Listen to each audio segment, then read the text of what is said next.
Welcome to Calm Sleepy Tales, and thank you for joining me for tonight's tale, The Letter That Found Its Way, which is set in the whimsical world of Widdersham's post office, featuring the delightful Mrs. Winifred Thimble and the magical happenings within the Widdersham Post and Parcel Emporium. First, let's begin by letting go of the day and enjoy this moment of stillness. Find a comfortable position, let your head rest, and close your eyes. Take a slow, deep breath in and gently exhale. With each breath, imagine the air around you becoming softer, warmer, more peaceful. As you breathe, feel the tension in your jaw, your forehead, and your back begin to melt away. Let your hands rest. Let your feet soften. Feel your body begin to relax.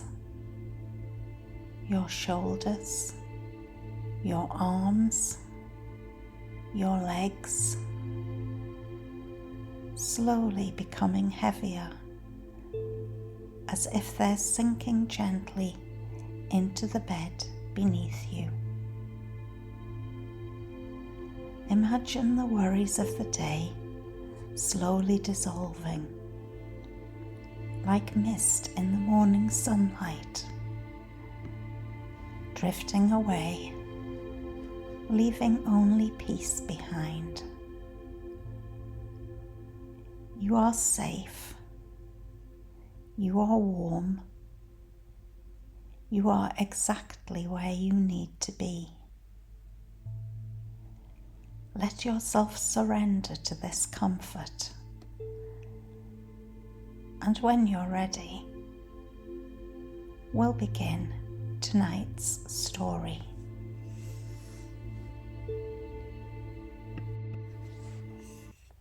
We begin tonight's tale with some background. The Postmistress of Second Chances. The story of Winifred Thimble. Long before she ever wore a cardigan stitched with embroidered parcels, Winifred Thimble was a rising star in the towering archives of the Grand Postal Library of Aether, a magnificent labyrinthine institution said to house a record of every letter ever sent, and quite a few that were never posted.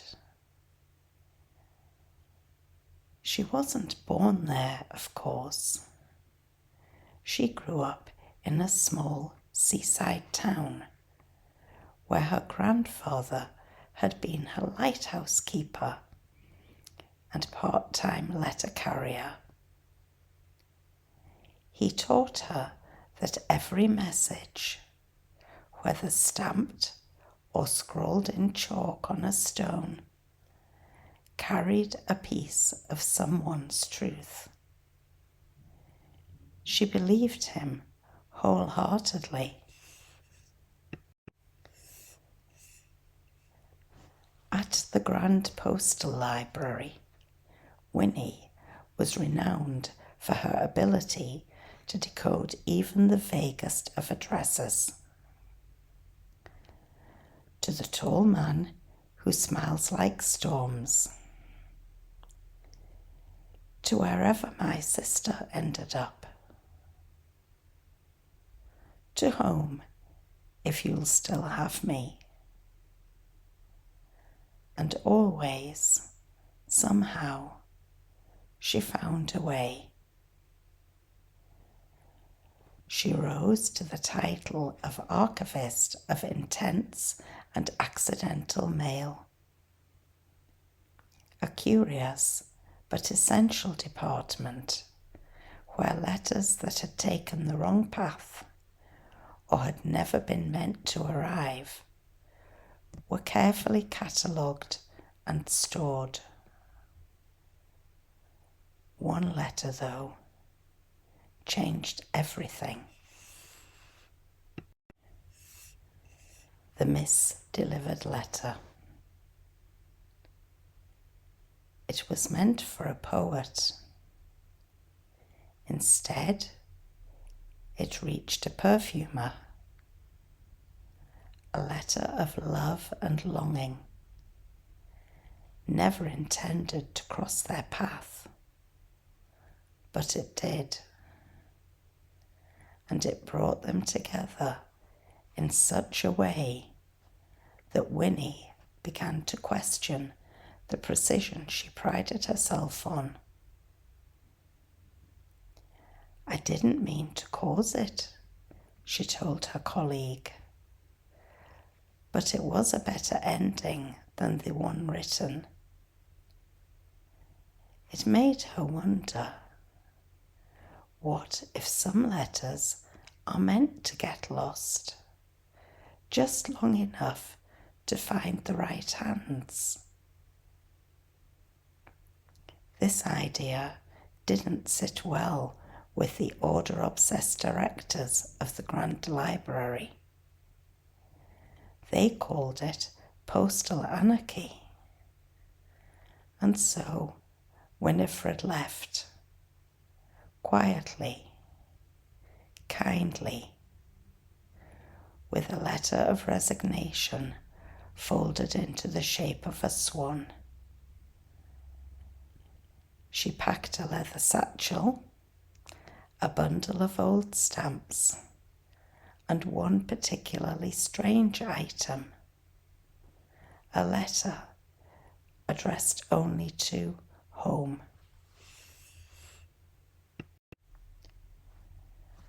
Finding Widdersham.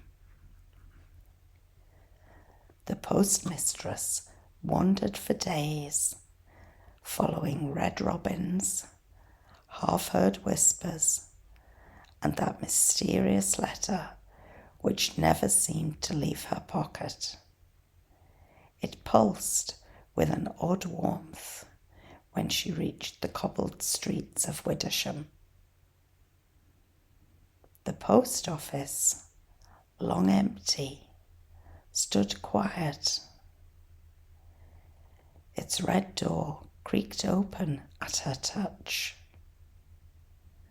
And the letter, it dissolved in her hands, leaving only the scent of ink and sea air. Inside, the dust sparkled like welcome confetti.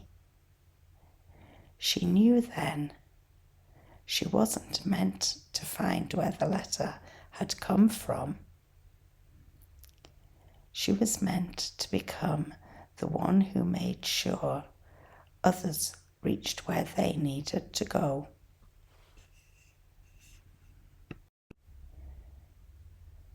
Her quiet magic. Now, Mrs. Thimble reads the weight of a letter by touch and sometimes by heart. Has a set of brass owl keys that unlock pigeonholes most post offices don't have. It keeps a parcel scale that can not only weigh your worries, but tell you if they're truly yours to carry. Some say her old leather satchel still carries one unsent letter, the last one she ever wrote at the Grand Postal Library. She's never opened it. Each year, on the anniversary of her arrival, she pens a short note addressed again to home. Then she slips it into the red box marked for the ones we've missed, smiling softly. Not everything has to be delivered to make a difference. And when she teaches children how to fold paper planes from old envelopes, they always fly farther than expected.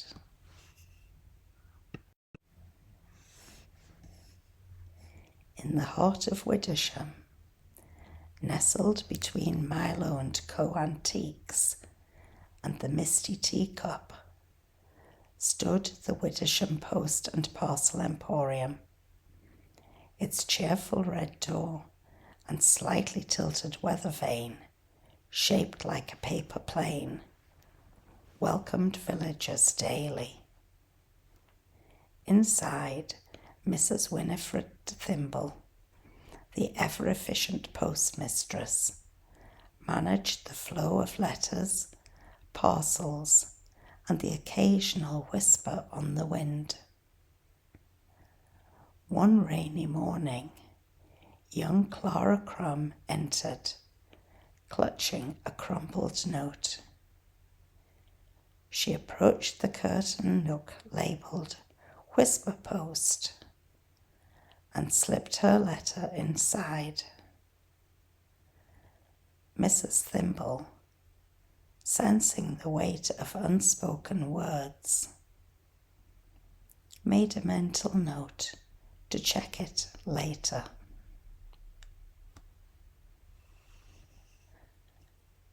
Later that day, a peculiar parcel arrived, addressed simply to the one who waits. The stamp binder rearranged itself, revealing a stamp that shimmered with hues of longing and hope.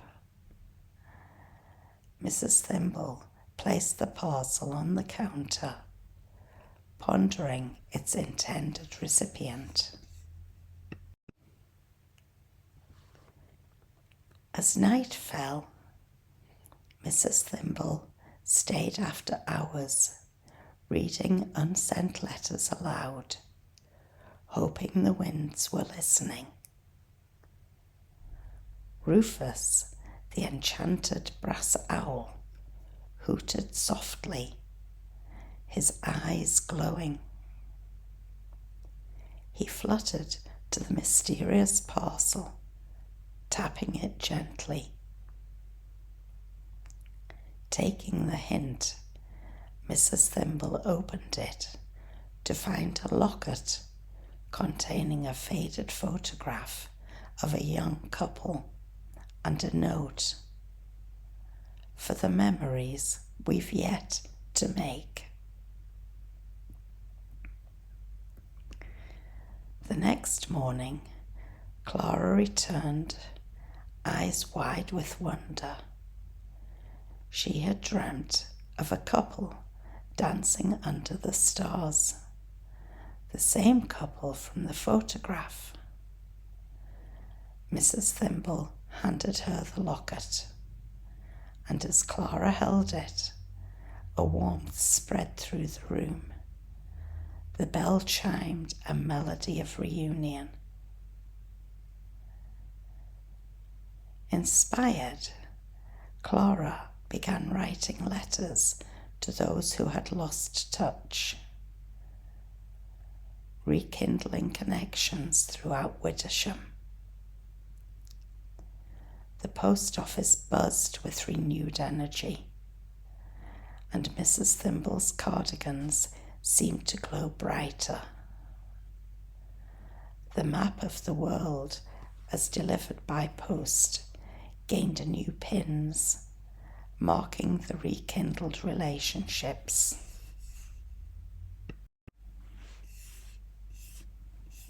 Every year, on the same day, Mrs. Thimble places a fresh envelope in the red box, marked for the ones we've missed.